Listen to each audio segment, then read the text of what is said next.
Elcimar está sem áudio.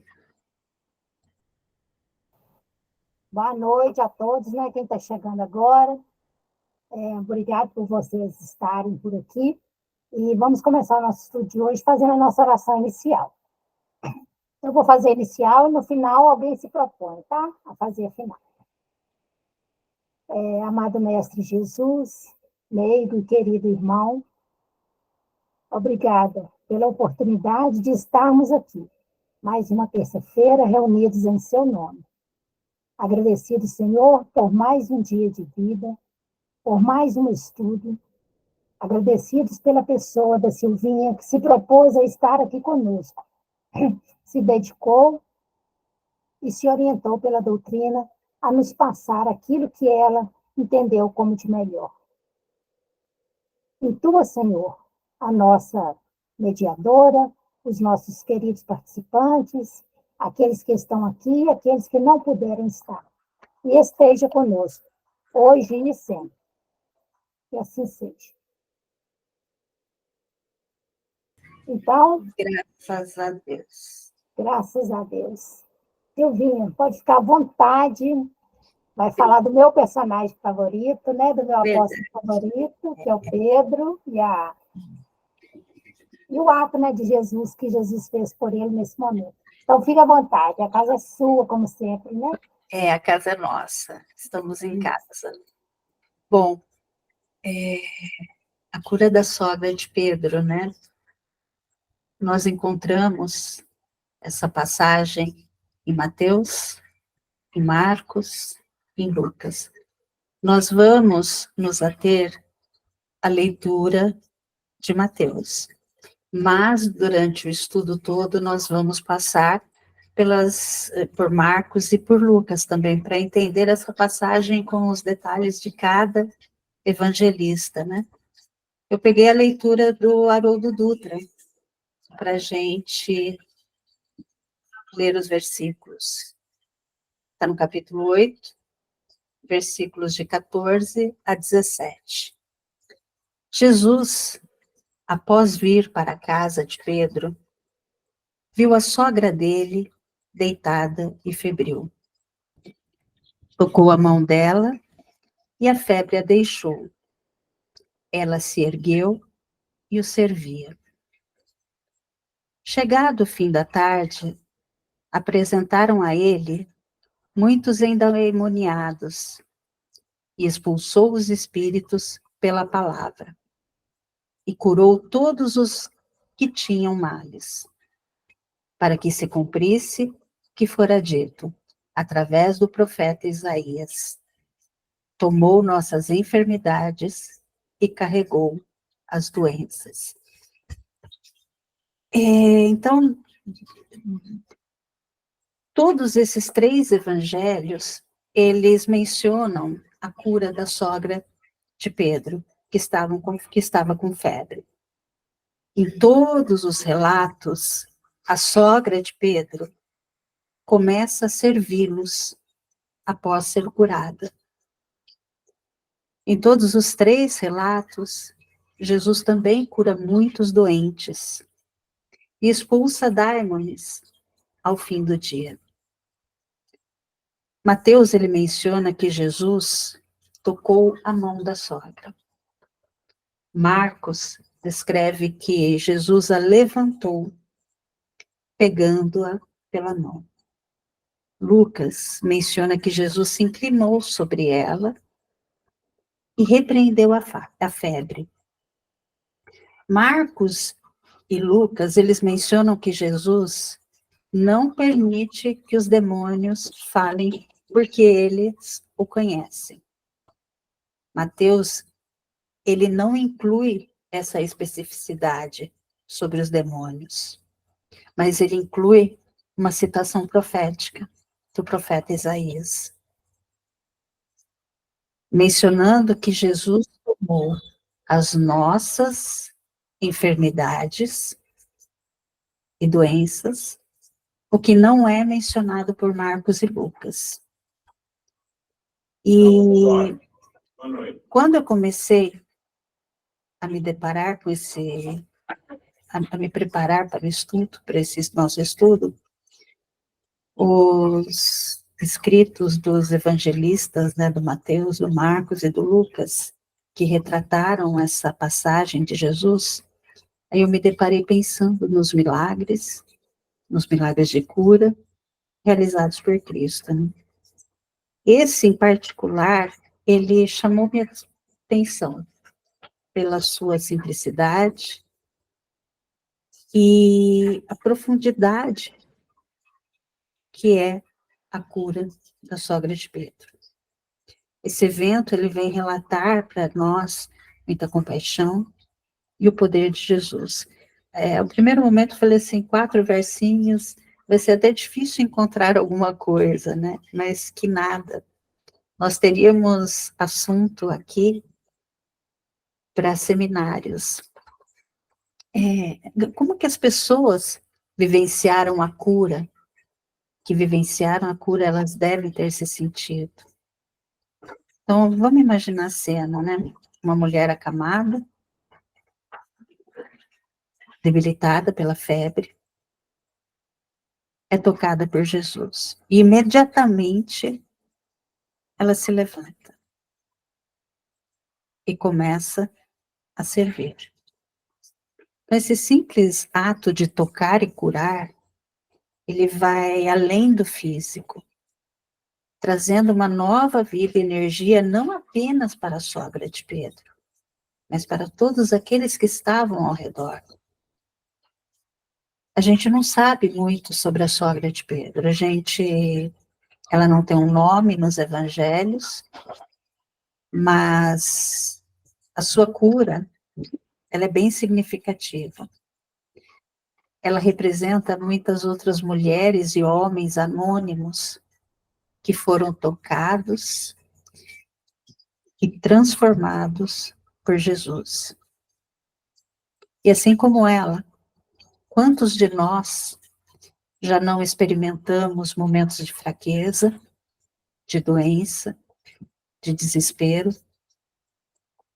e buscamos um toque de cura, um pequeno toque de cura. Nossa condição física e emocional pode variar, ela varia. Alguns de nós podem estar no auge da saúde, enquanto outros podem enfrentar doenças crônicas, enquanto outros têm outras doenças ou crises repentinas.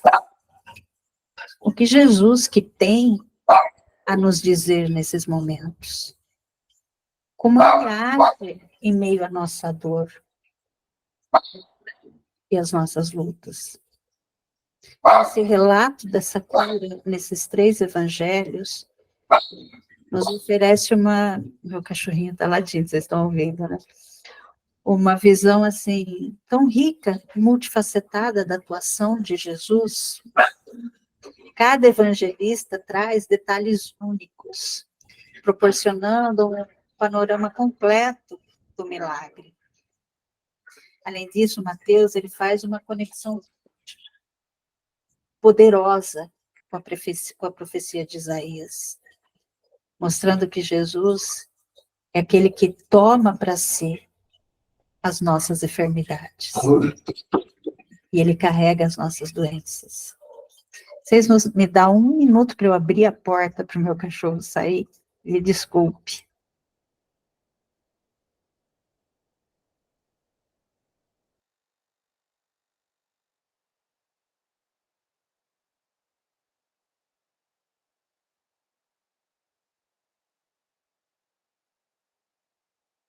Pronto, já voltei. Alguém quer fazer algum comentário até aqui?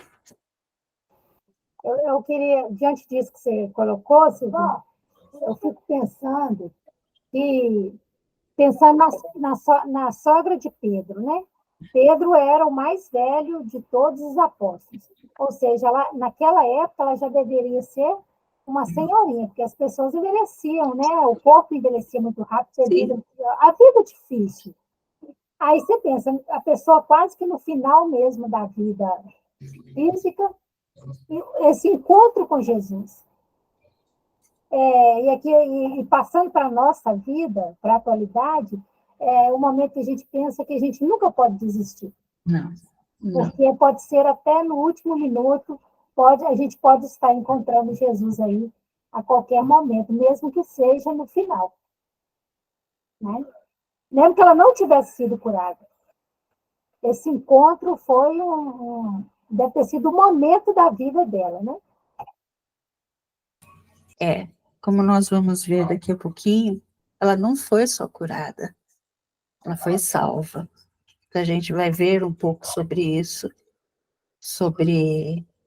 não foi só uma cura, não foi só uma febre que a deixou, como a gente também vai ver. E hoje, enquanto a gente vai explorar esse recorte da vida de Jesus, né, e de Isaías também, nós vamos refletir sobre o que essa cura nos ensina, sobre Jesus e como podemos aplicar essas lições em nossas vidas. A gente vai ver como essa história se encaixa nesse panorama maior que é a missão do Cristo, né? E o que significa ser tocado por Ele. Então, vamos começar o estudo com os corações abertos, prontos para receber, prontos para aprender e para ver a mão de Deus em ação, tanto na passagem bíblica, quanto em nossas próprias vidas. A cura da sogra de Pedro é simplesmente uma história de Jesus encontrando uma doença e respondendo com o seu poder curador. Entre muitas curas miraculosas que encontramos nos evangelhos, nos livros, essa história é específica. E ela é destacada principalmente por causa da conexão familiar, como o Simar falou, com Pedro, que era um dos líderes dos discípulos, né? Ele era Pedro, né? E essa ligação familiar é provavelmente a razão pela qual a cura foi especialmente lembrada e relatada, especialmente em comunidades cristãs, onde Pedro era uma figura influente.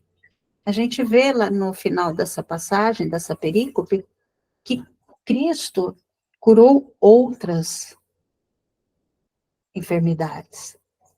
E por que essa foi relatada por 3 evangelistas e não as outras, né? O cenário ainda é Cafarnaum. Na narrativa de na narrativa de Marcos, é um sábado em Cafarnaum. Já Mateus, ele não traz essa estrutura narrativa, mas a gente encontra a menção da casa de Pedro, que confirma lá no capítulo 17 de Mateus, 24, 27, que sugere que a casa de Simão e André pode ter servido como base para Jesus em Cafarnaum.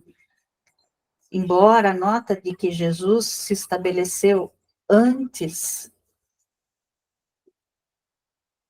do seu encontro com os pescadores, isso está em 4:14, isso pode significar também que, pelos estudiosos, que Cristo, ele tinha uma própria residência ali em Cafarnaum. O fato de Pedro também ter uma casa, ter uma família em Cafarnaum, coloca uma importante ressalva contra uma compreensão muito radical da renúncia envolvida em seguir Jesus. Antes de eu entrar no mundo dos NEPs, eu tinha essa concepção que eu vou falar agora, que os discípulos tinham que largar tudo, tinham que renunciar a tudo para seguir Cristo, né? Eu achava que fosse assim, mas aí você vai começando a estudar, você vai compreendendo que não, então, Simão e André, eles deixaram as suas redes, mas não o seu lar e a família. E também tem citação da esposa de Pedro, lá em 1 Coríntios, capítulo 9, sobre o não renunciar à família, ao lar, para seguir o Cristo. E agora, entrando um pouco na ação, né? No grego original, lá do Novo Testamento, há muitos tempos verbais.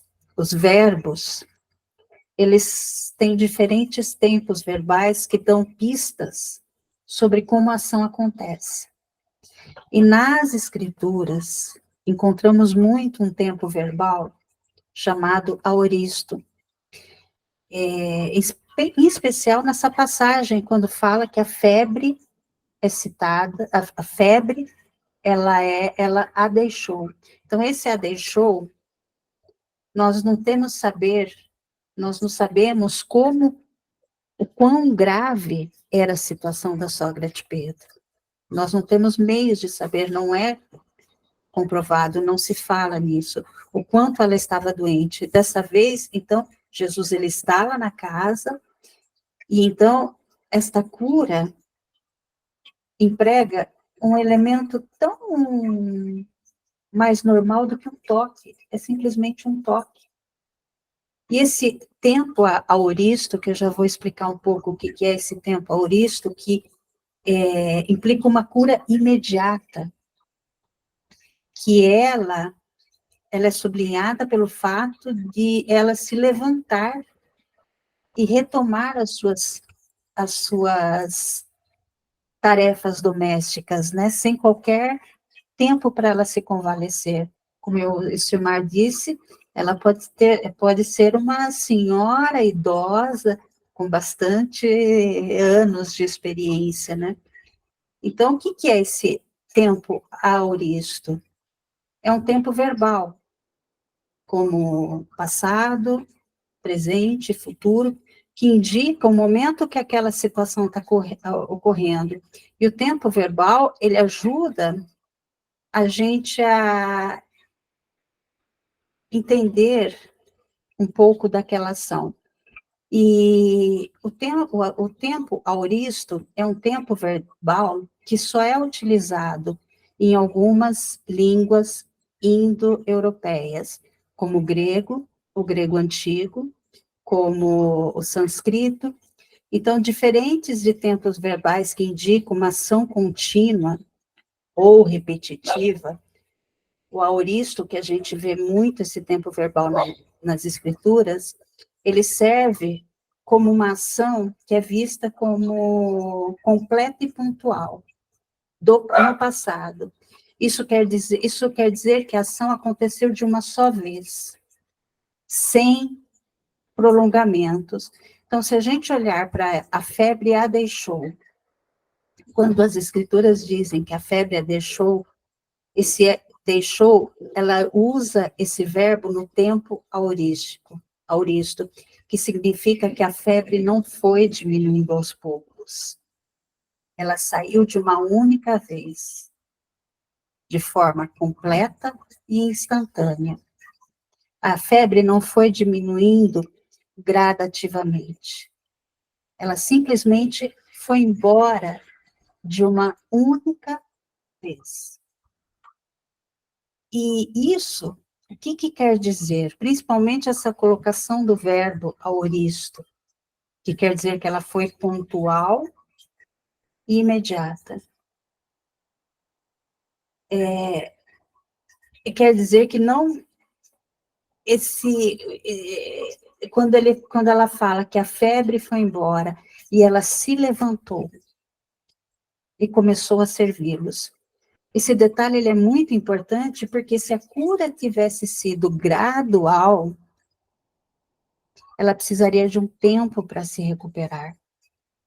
Mas, no entanto, a febre a deixou de uma vez apenas. A deixou de uma vez.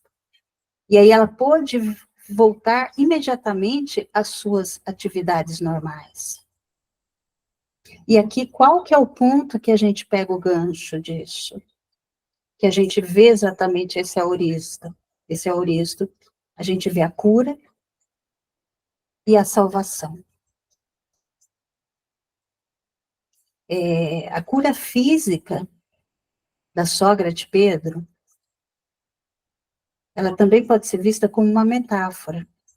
A ação de Jesus, ele não somente removeu a febre, que era a condição física, mas também ele restaurou naquela mulher a capacidade de servir,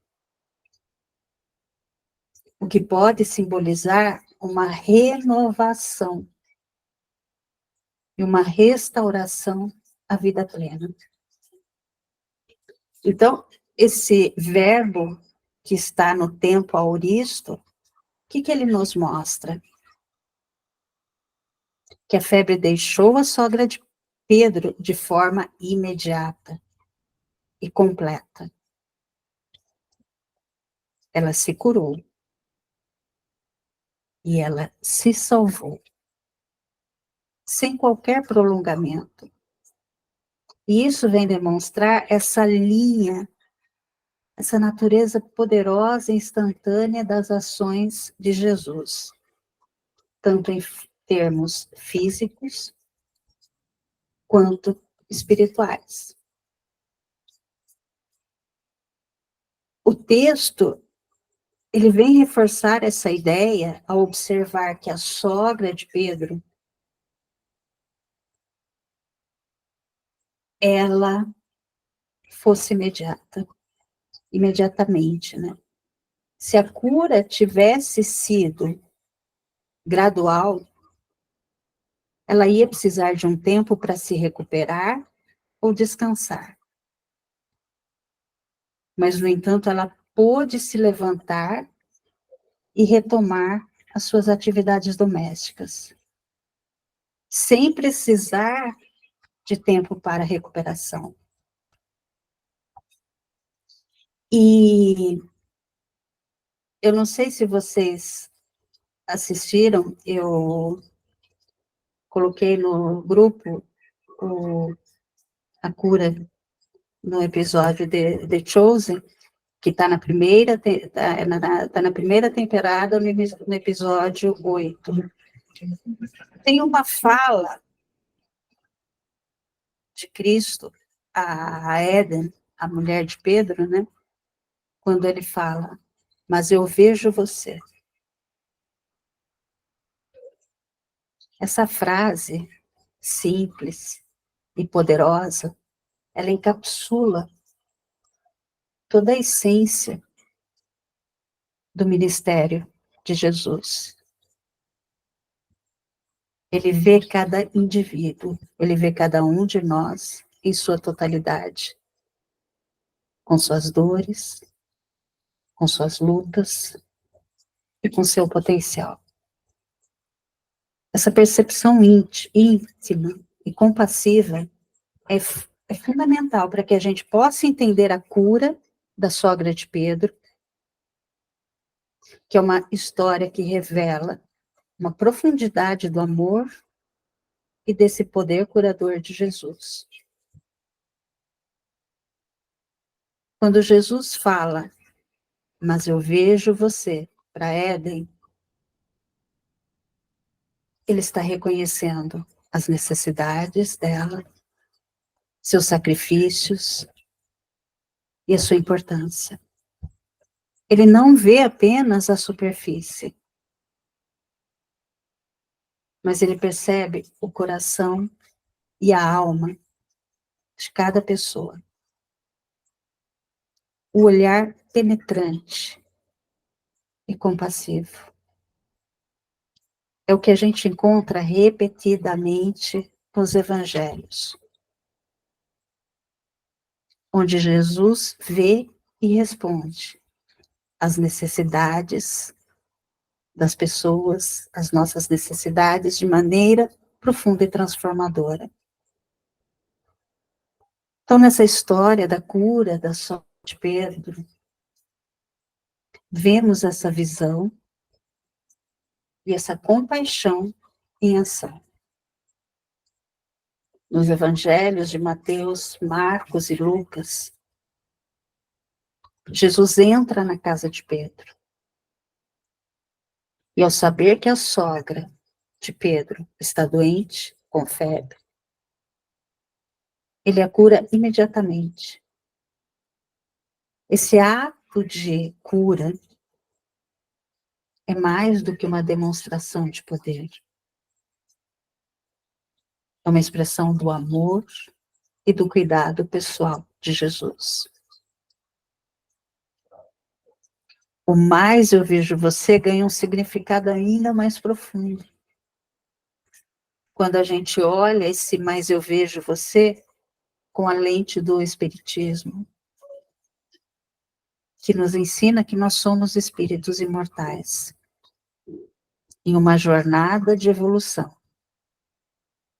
Que cada experiência, cada dor, cada alegria são partes de um processo.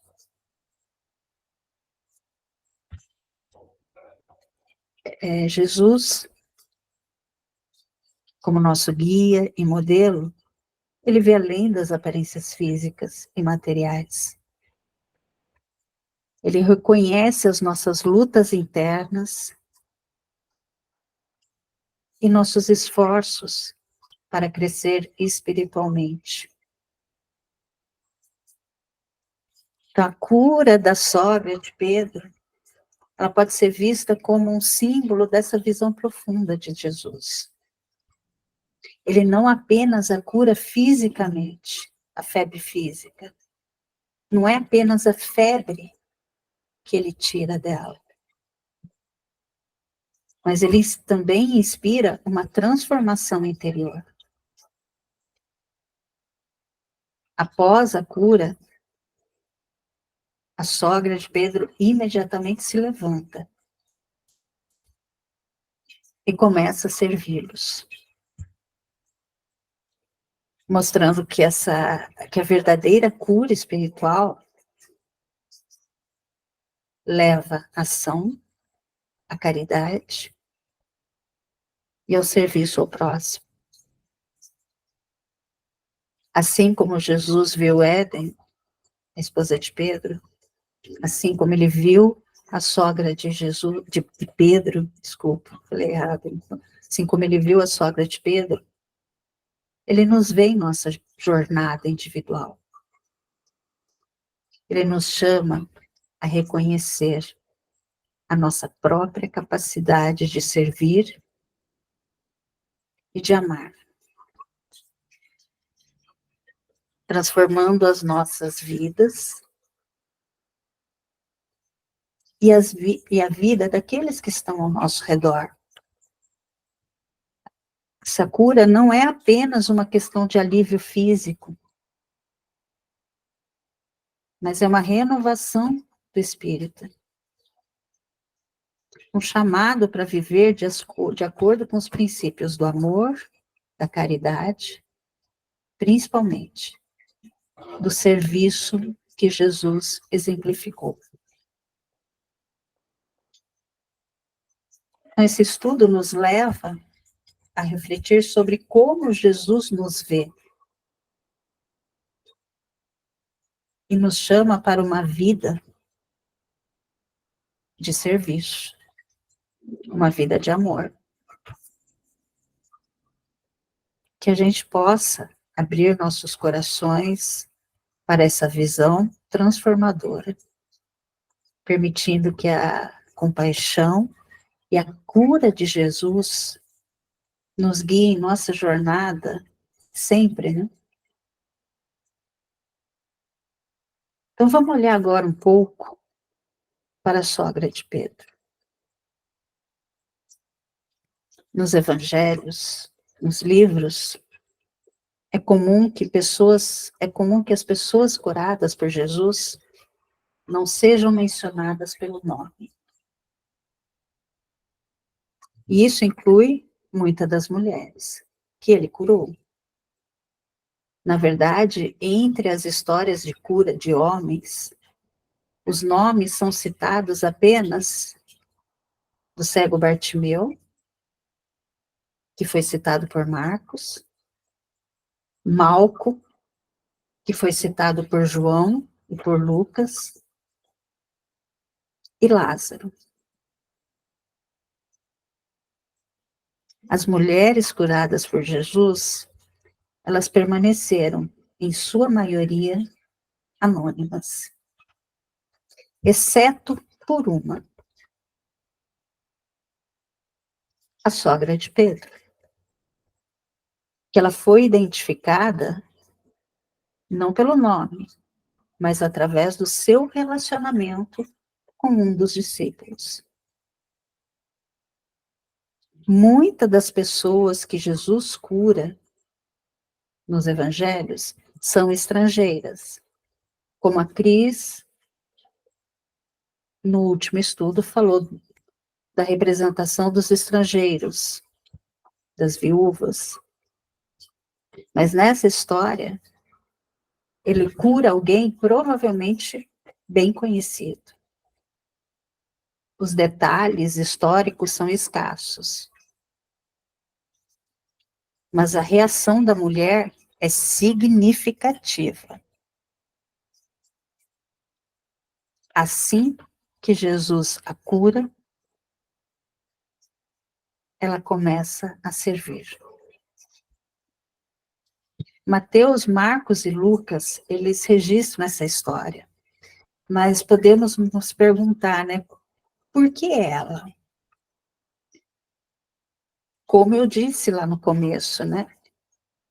Depois dela, nesse dia em Cafarnaum, houve muitas outras curas físicas e de endemoniados.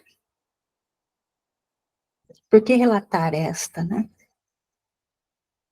Talvez os evangelistas eles quisessem sublinhar o papel do serviço desempenhado pelaquela mulher. O verbo, lembra que a gente falou lá no começo do verbo aoristo? Aqui também tem uma importância de um outro, do verbo grego servir, diaconeu, que ele é usado nessa passagem. Lembra que eu falei lá no começo dos tempos verbais, que na Bíblia, nas escrituras, eles têm várias variações, e que é importante a gente olhar. Então, esse verbo do servir, que está no versículo da mulher, da sogra de Pedro, que é o diaconeu, ele é usado para descrever os anjos que serviram a Jesus após a sua tentação no deserto.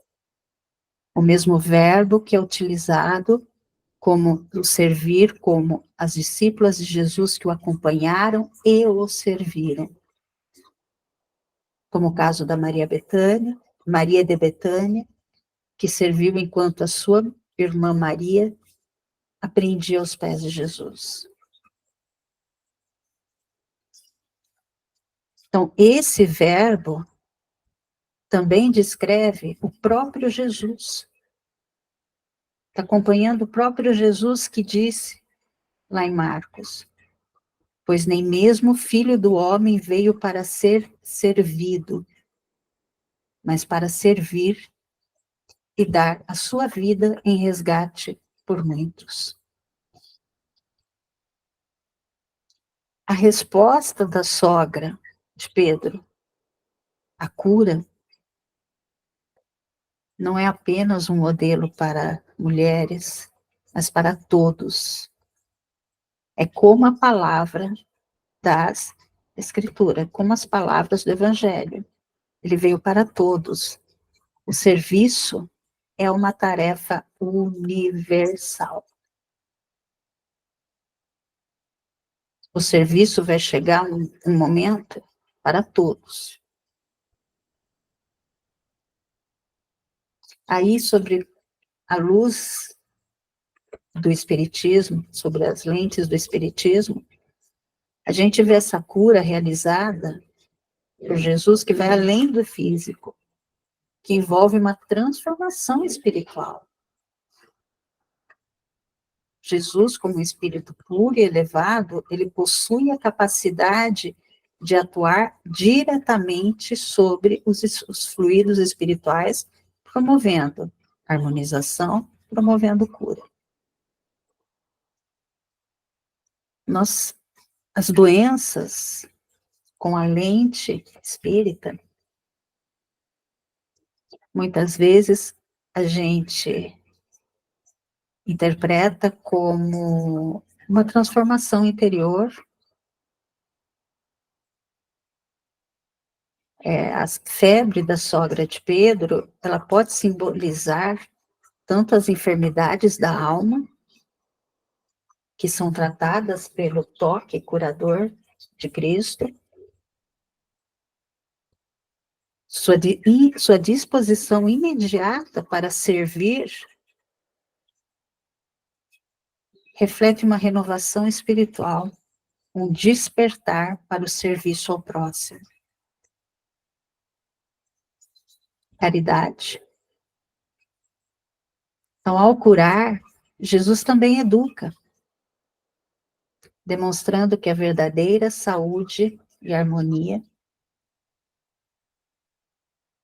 entre corpo e espírito é alcançada através do quê? Do amor, da caridade, do serviço ao próximo. Essa cura espiritual é um chamado à transformação interior, seguindo o exemplo de Jesus, que ele não veio para ser servido, mas ele veio para servir e para dar a sua vida aos outros.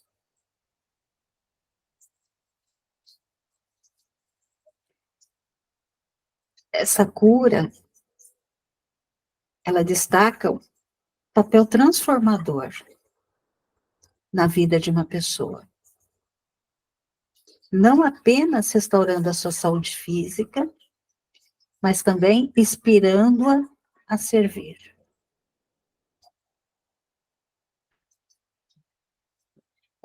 A doença, olhando através da lente espírita, nós a vemos como um desequilíbrio que afeta o corpo, a mente, o espírito, e frequentemente ela é originada por onde? Pelas nossas atitudes, pelos nossos comportamentos, ao longo de várias e várias e várias existências.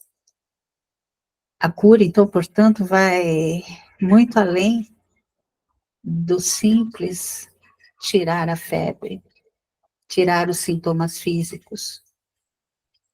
A cura envolve uma transformação interior e uma harmonização com as leis divinas, que estão aonde? Assim, curar-se é alinhar-se o bem ao amor, enquanto salvar. É nos libertar das imperfeições que nos afastam de Deus. Todos nós, em algum momento, nós já fomos considerados doentes, ou como nós falamos lá no começo, todos nós, um momento, vamos enfrentar desequilíbrios. Então, a cura vai muito além desses sintomas. É a transformação interior. Curar-se significa restaurar a saúde e o equilíbrio, enquanto salvar-se é a libertação das nossas imperfeições, é livrar-se dos vícios e imperfeições que nos causam sofrimento,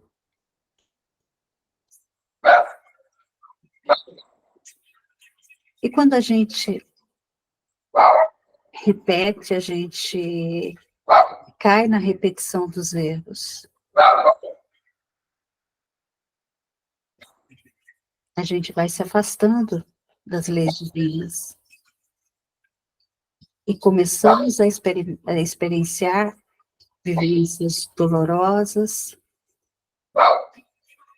até que a gente consiga aprender as lições para a nossa evolução. Quando Jesus cura a sogra de Pedro, ele mostra que a cura física é apenas uma parte do processo da cura total. A disposição imediata em servir revela uma transformação espiritual tão profunda e um chamado para ação caridosa. É Jesus nos convidando a uma transformação profunda, vendo-nos em nossa totalidade e chamando-nos a elevar em amor e serviço. Essa cura da sogra de Pedro, ela envolve corpo, mente e espírito. Para a gente alcançar esses níveis superiores de existência, a gente deve seguir o quê? O exemplo do Cristo. Trabalhando nossos pensamentos, nossos sentimentos, nossas ações, praticando a caridade, servindo ao próximo, com amor desinteressado. Assim como a sogra de Pedro fez logo após ser curada. Devemos nos esforçar continuamente para superar as nossas imperfeições e buscar a nossa evolução.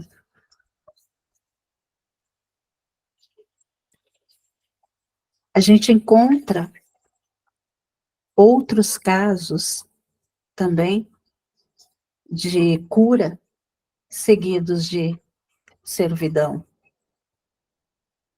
A cura da sogra de Pedro é um exemplo notável. Maria Madalena, após ser libertada dos demônios, dos daimones, ela se torna uma seguidora de Cristo. Segue servindo e apoiando o seu ministério. Então, ela foi curada e foi salva. Mulher samaritana, que após o seu encontro transformador com Jesus, ela corre para a cidade e começa a testemunhar, trazendo muitos para conhecerem Jesus. É ir além do físico e entender a profundidade da cura que Jesus oferece. Ele nos chama para uma transformação completa, a buscar a verdadeira salvação, nos libertar das amarras do sofrimento e elevar-nos.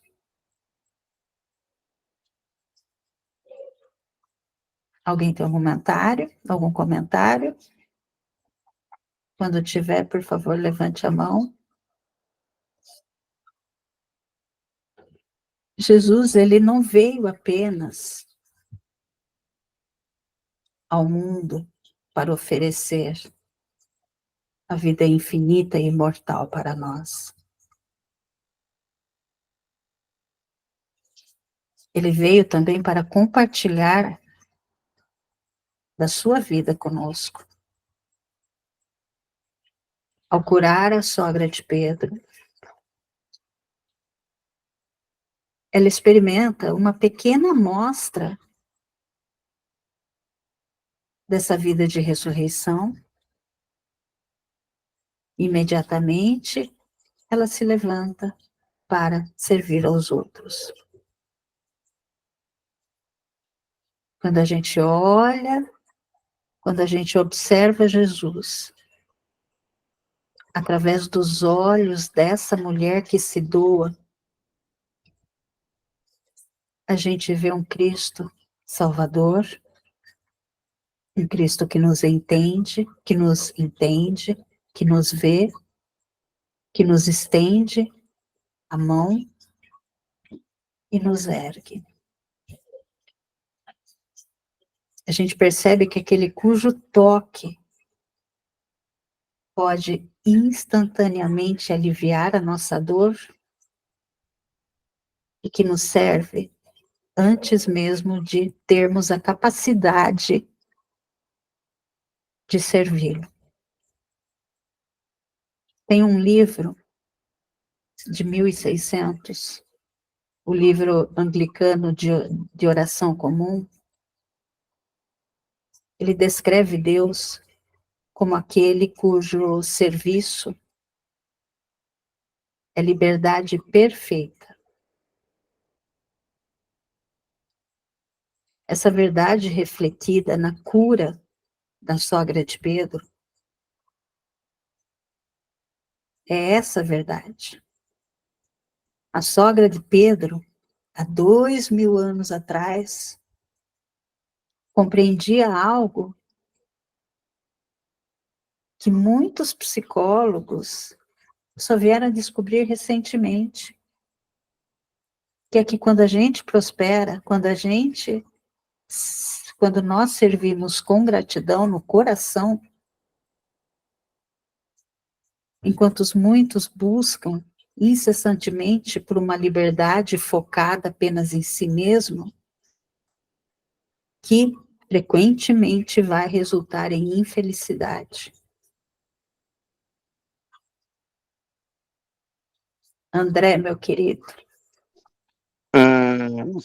Silvia, comigo, na minha vida, aconteceu uma coisa interessante. Eu tive um câncer no sangue, né? E logo depois da cura, eu participei de um grupo, de um centro lá em São Paulo, que fazia cantinhas para distribuir para os pessoal que morava na rua lá em São Paulo.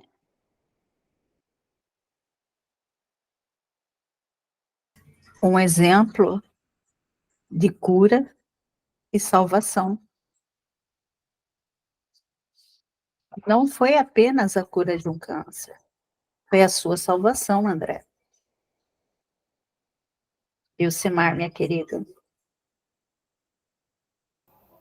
Eu tinha até notado aqui exatamente isso que o André exemplificou com tanta clareza.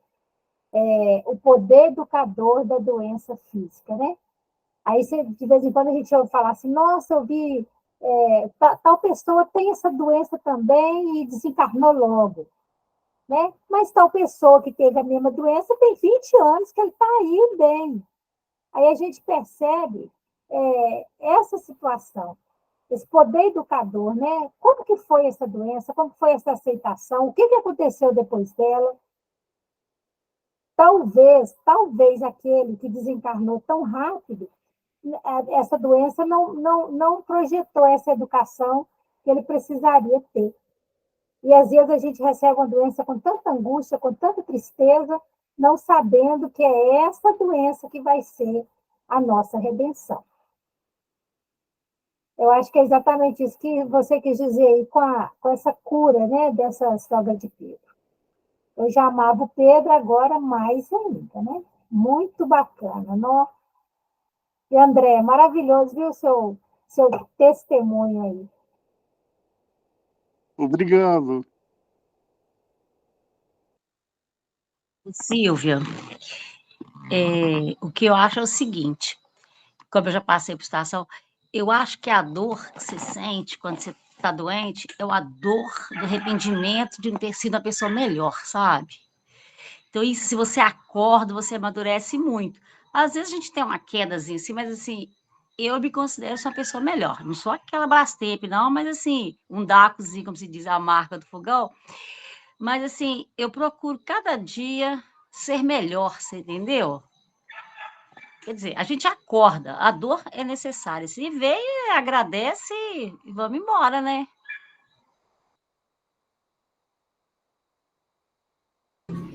Perfeitas colocações. Perfeitas colocações. E agora a gente vamos avançar um pouquinho. Em Marcos, Mateus e Lucas, a cura da sogra, né, desencadeia, como a gente viu lá no começo, várias outras curas.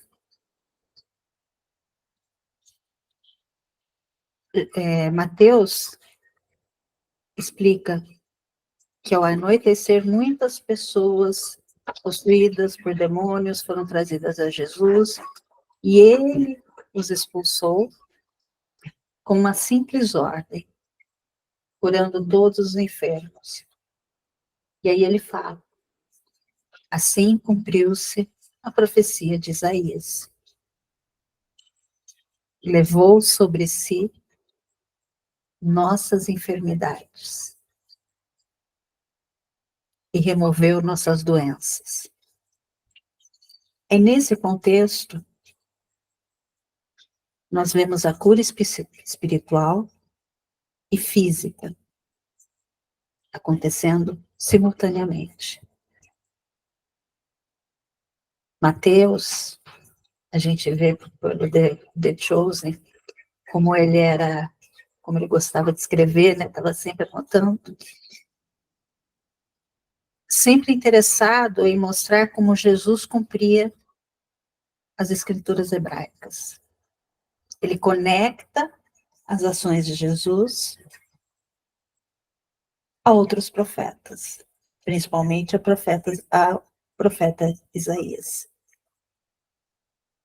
Quando ele fala: apesar disso, foram as nossas enfermidades que ele tomou sobre si, e foram as nossas doenças que pesaram sobre ele. Pensamos que o seu sofrimento era castigo de Deus, castigo por sua culpa. Mas ele foi ferido por causa de nossa rebeldia e esmagado por causa de nossos pecados. Sofreu o castigo para que fôssemos restaurados e recebeu açoites para que fôssemos curados. Está lá em Isaías. E nesse trecho que Mateus conecta com Isaías, nessa passagem, a gente encontra a figura misteriosa do servo de Deus, que carrega sobre si a doença, o pecado e o sofrimento do povo. Quando Jesus cura a sogra de Pedro, e continua curando muitos outros de doenças físicas, de doenças espirituais, será que ele está assumindo esse papel do servo sofredor?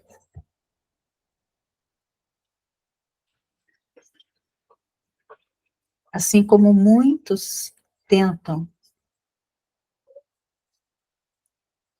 separar a obra da cura de Jesus de sua obra redentora, Mateus, ele sempre vem nos lembrar que isso é impossível. Está lá no Apocalipse. Quando Jesus morreu na cruz, ele recebeu a punição por todos os nossos pecados, abrindo a porta para a nova criação de Deus, onde não haverá mais morte, luto, choro ou dor. Então, mesmo vivendo em um mundo de erros e enfermidades, como seguidores do Cristo que nós somos, a gente vislumbra um novo mundo, através da obra redentora do Cristo, onde a dor e o sofrimento serão banidos para sempre. Então, Jesus, ele veio não apenas para nos dar a vida, mas para compartilhar sua vida conosco.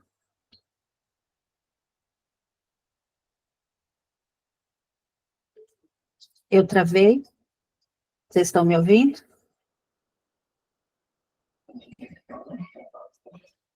Sim, está tudo ok. Alguém pode me dar o retorno? Tá, então perfeito. Sim, estou ouvindo. Tá baixo. Um pouco ruim. Eu vi tudo parado. Então, a figura desse servo sofredor em Isaías é uma das mais poderosas e profundas representações do amor e do sacrifício de Deus por nós. Esse servo não apenas carrega as doenças físicas para si, mas também os erros e os sofrimentos do povo. Então, quando Isaías fala deste servo, ele está profetizando sobre Jesus, que veio para aliviar as nossas dores e carregar os nossos sofrimentos. Ele não apenas vê as nossas enfermidades, como ele disse para a esposa do Pedro. Ele não apenas vê, ele as toma para si. Ele não apenas reconhece os nossos erros, mas ele carrega no próprio corpo os nossos erros. Esse ato de carregar o sofrimento é um ato de amor incomparável, mostrando que o quê? Que Deus está profundamente comprometido com a nossa cura, com a nossa salvação. Na nossa vida diária, especialmente quando estamos enfermos,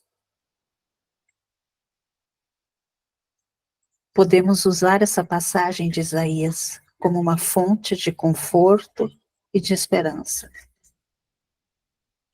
Saber que Jesus já carregou as nossas doenças, os nossos erros, nos dá força para enfrentar as nossas próprias dificuldades.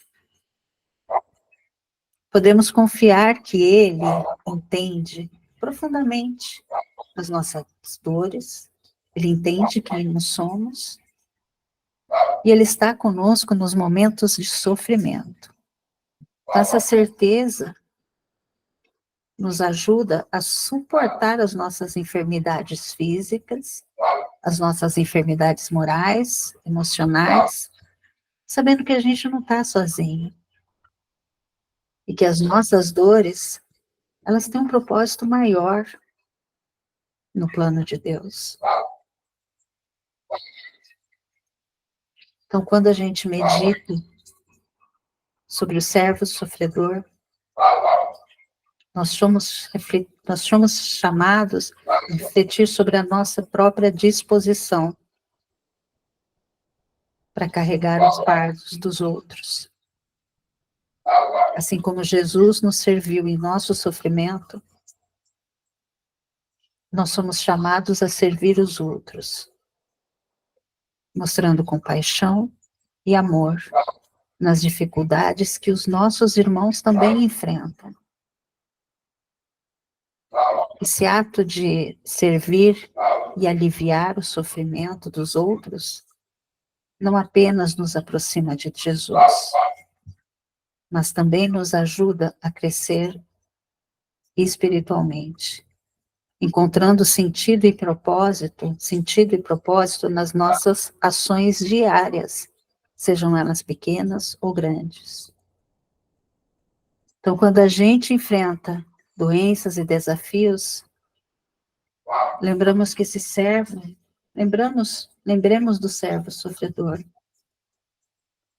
que já carregou as nossas enfermidades e nossos erros. Que a gente possa sempre lembrar desse sacrifício e encontrar nele a força para superar as nossas dificuldades, transformando as nossas vidas.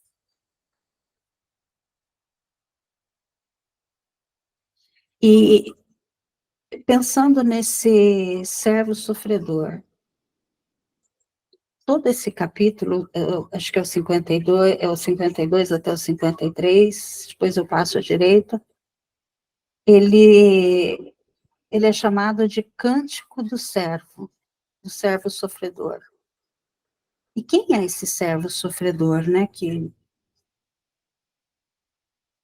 há muitas interpretações. Vamos falar agora exegeticamente, né?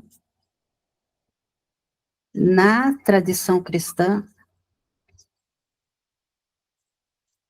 essa profecia é associada a Jesus Cristo, que carregou os pecados da humanidade até através do seu sofrimento e da sua morte na cruz.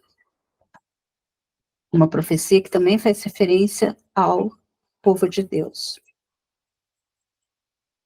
Ela é encontrada em Isaías para descrever esse sofrimento, mas também a exaltação de um servo de Deus. E aí esse servo, ele tem essas várias interpretações ao longo da história. Muitas vezes, ele é associado ao sofrimento do povo de Deus, que é representado coletivamente por Israel. Aí, nessa perspectiva, o sofrimento, ele é descrito como uma metáfora para... Obrigada, Elizabeth. Obrigada, Beth. Como uma metáfora para as dificuldades enfrentadas pela nação como um todo. Mas também há essa visão de que o povo de Deus sugere que o servo sofredor seria um grupo específico dentro de Israel, como os fiéis que sofrem em nome de Deus e pedem a redenção pelos outros. E também, como foi falado, alguns intérpretes judeus acreditavam que essa passagem se referia à figura de Jesus individual, cujo sofrimento e sacrifício trariam benefícios e salvação para o povo. E essa é a visão que mais tem em comum entre os cristãos, que enxergam o Cristo como essa profecia de Isaías. Tem um Targum, que é os comentários bíblicos escritos em aramaico, da Bíblia hebraica, que falam que da época do Segundo Templo até o início da Idade Média, os judeus, eles falavam, né, o aramaico. Então, o Targum é um comentário em aramaico da Bíblia hebraica. E muitos deles interpretam essa figura do servo sofredor a figura de Jesus. Interpretam o servo como uma figura messiânica. No entanto, há opiniões que variam sobre o significado desse sofrimento, desse servo sofredor. Algumas tradições judaicas, elas reescrevem a passagem no Targum, principalmente nesse de Targum Jonathan, que eu fui pesquisar, evitaram associar diretamente a figura do Cristo com o sofrimento descrito, preferindo outras interpretações que não enfatizassem tanto o sofrimento. Isaías, nessa passagem do servo sofredor, que Mateus elenca, conecta com o Primeiro Testamento, é uma profecia de um servo de Deus que sofre em nome de um povo, carregando suas enfermidades e pecados. E os primeiros intérpretes cristãos, eles escreveram o Novo Testamento e frequentemente viam Jesus como cumprimento dessa profecia. Eles realmente acreditavam que Jesus era o servo sofredor descrito em Isaías, que veio para carregar os pecados e trazer a salvação. E se a gente olhar dentro do contexto específico de Mateus, esse versículo destacado para a situação das enfermidades e das dores que o servo de Deus carregou, Mateus, ele usa essa passagem para mostrar que Jesus, ao curar as doenças, estava cumprindo essa profecia. Oi? Mas como é que... Você quer falar alguma coisa, André? Me desculpa, deixei aberto, desculpa. Imagina. Como que usa a profecia do servo sofredor de Isaías para descrever esse ministério? Então, a gente aí entra na Septuaginta e entra no Targum, que na Septuaginta ele carrega os nossos pecados e fica angustiado em nosso favor. E no Targum também é semelhante à Septuaginta, mas na versão de Mateus, ele sugere que Mateus possa ter usado uma versão grega diferente da Septuaginta, ou da mais literal do hebraico. Isso significa que Mateus pode ter traduzido essa questão para captar um sentido mais preciso nos termos. Então, enquanto muitos tentavam explicar o sofrimento e a morte de Jesus, Mateus ele vai para um lado que mostra um modelo mais completo de todo o ministério, incluindo as curas e ações diárias, não apenas o sofrimento e a morte. Então, Mateus também, ele cita Isaías 42, lá no capítulo 42, de 1 a 4, para descrever o estilo do ministério de Jesus, o que reforça ainda mais a sua visão mais ampla do papel do servo de Deus. Eu não sei se vocês estão compreendendo. O Mateus, ele reflete sobre o papel do servo sofredor de uma maneira mais ampla que os outros autores do Novo Testamento. Ele vê o servo de Isaías não apenas como alguém que sofre e morre, mas também como alguém que cura e remove as enfermidades.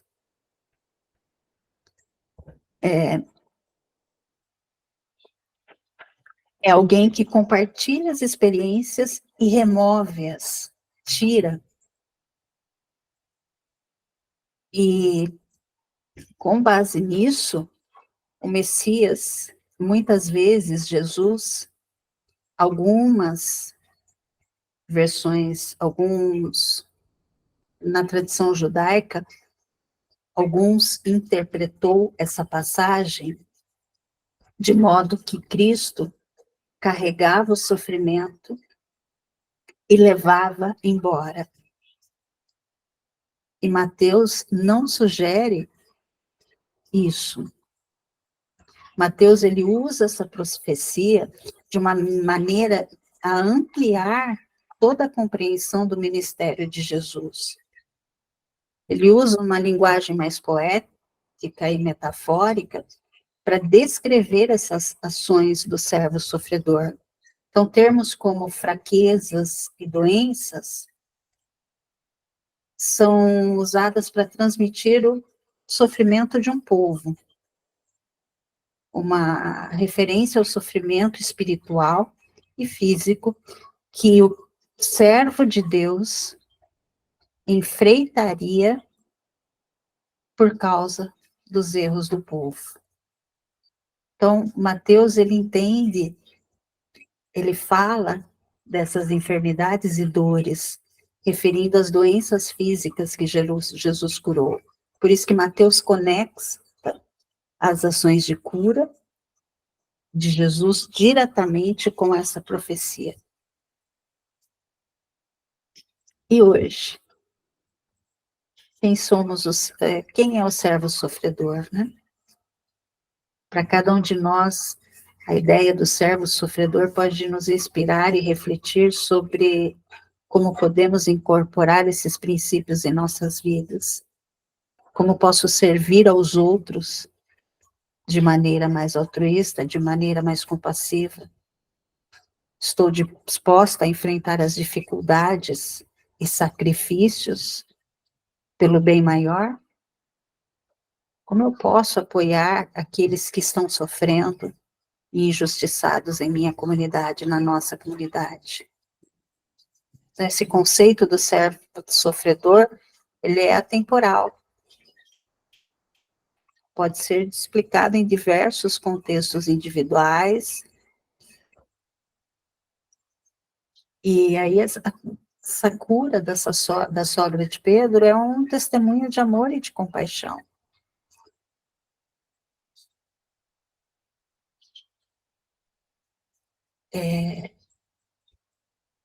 Quando ele a cura, ele não apenas restaura a sua saúde física, mas também a reintegra imediatamente à vida ativa e ao serviço. Esse ato nos lembra que a verdadeira cura vai além do alívio dos sintomas físicos. Envolve a transformação total, que nos capacita a viver plenamente e a servir aos outros com amor. Então, nas nossas vidas, isso significa reconhecer que mesmo nas nossas enfermidades e desafios, há um propósito maior. Nós somos chamados a buscar a cura, não apenas no sentido físico, mas também no sentido emocional, espiritual, permitindo que o amor e a compaixão de Jesus nos transformem completamente. E a gente tem que estar disposto a nos levantar e servir aos outros, assim como a sogra de Pedro fez, utilizando nossos dons, nossas energias. E a doutrina espírita, ela nos oferece uma perspectiva enriquecedora. Ela nos ensina que muitas das nossas doenças e sofrimentos, elas têm raízes espirituais, resultantes de nossas atitudes, como eu falei lá no meio, e comportamentos de várias existências. Portanto, a cura, ela tem que ser entendida como um processo de harmonização.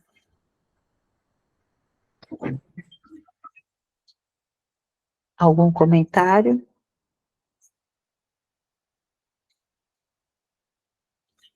Estou aqui. Brilhante! Que bom, André. E eu espero que a cura da sogra de Pedro tenha tocado um pouquinho o coração de vocês, como tocou a mim.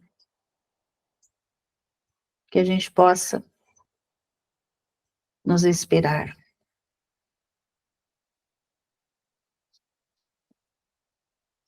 É isso. Nossa, muito bom, viu? Excelente. Não é, Verinha? Não, Vamos sofrer sendo felizes, né? É aprender, não é? agora, o que é muito, o pessoal associa muito, como o sofrimento do Cristo resgata os nossos pecados, quando não é. É o exemplo do amor, da resignação, de tudo para nós procurarmos esse caminho e nos curarmos. Eles acham que ele morreu para nos salvar. Eles confundem o caminho, no meu entender. O que a gente sempre precisa refletir não é o porquê, o desafio, a dor ou o sofrimento, né? Mas para quê? Quando eu mudo a pergunta, muda o sentido do desafio. Pode Conceição, seja bem-vinda, querida. Pode ficar à vontade agora para terminar o estudo. Não, pode acabar. Gente, que sufoco que eu passei hoje, agora à tarde, porque eu estava já mandando os links. O link não, né? Eu mandando aquele recadinho para atentar para o link, aí me ligou uma funcionária do lar dizendo que tinha polícia lá no lar.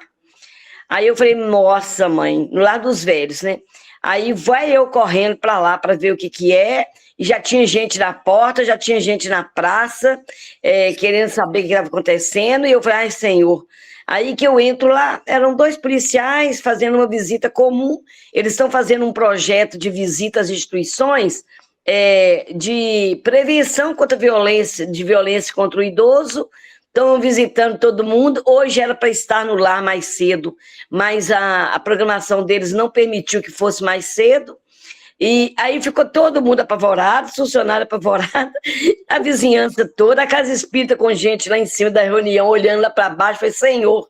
Aí eu liguei para o Ilcimar, mandei um áudio para o Ilcimar, e o Ilcimar assume aí para mim que eu não vou ter jeito de fazer isso, não. E aí o Ilcimar nós não via, eu falei, Senhor, e pronto. Aí eu mandar o link para o pessoal que não é do grupo, né? Eu não fui mandando, falei, Jesus, hoje é dia. Aí acabou que foi tudo bem, o pessoal super bacana, foi só visitar mesmo, conversou com os idosos, um tenente bonito demais, nossa, e as idosas ficam tudo fogosa com eles lá, que já estão querendo dormir. Aí eu tirei foto do panfleto e coloquei nos grupos para não ter fofoca, né? Depois que já estava assim, aquele auê lá. Mas tá tudo bem. Ô, gente, só lembrar aí do nosso projeto Amor em Ação, precisando muito da nossa contribuição, tá? A gente está aí firme e forte lá na ajuda desse pessoal.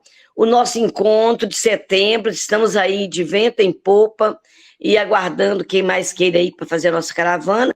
Dizer que semana que vem o Lucas Evangelista que estará conosco no nosso NEP, tá? Ele que vai fazer o nosso estudo a semana que vem e a gente está programando em trazê-lo de volta a Ipatinga ainda esse ano, tá? Nós estamos, assim, conversando e nós vamos ver se a gente o traz lá no final do 2º semestre, vamos trabalhar para isso, tá bom? E o Ilcimar, pode aí encerrar, meu bem, agora a reunião é sua.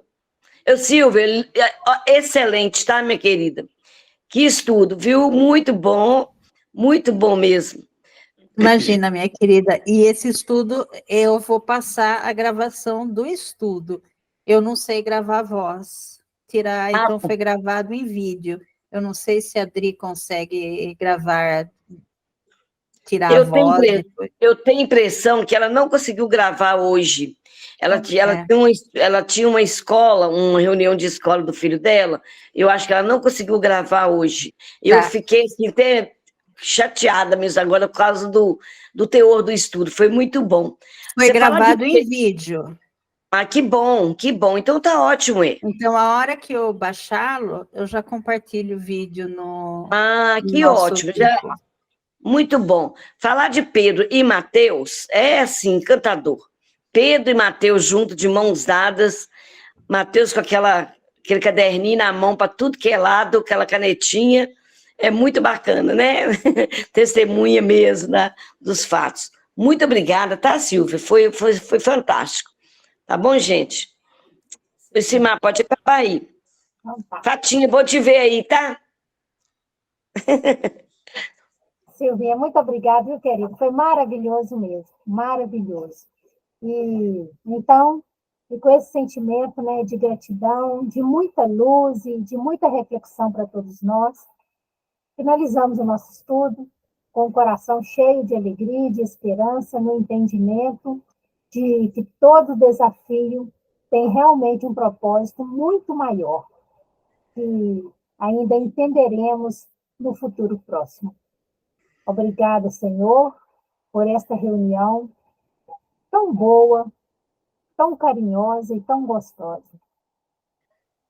Que o Senhor possa continuar conosco, nos acompanhar aí no nosso sono, e que nós possamos continuar os nossos estudos e os nossos encontros no plano espiritual. Esteja sempre conosco. Que assim seja. Que assim seja. Boa noite para todo Boa mundo. noite, Fiquem meus com queridos. Deus. Obrigada. Obrigada, Gratidão, boa noite. Silvia. Tchau. Excelente.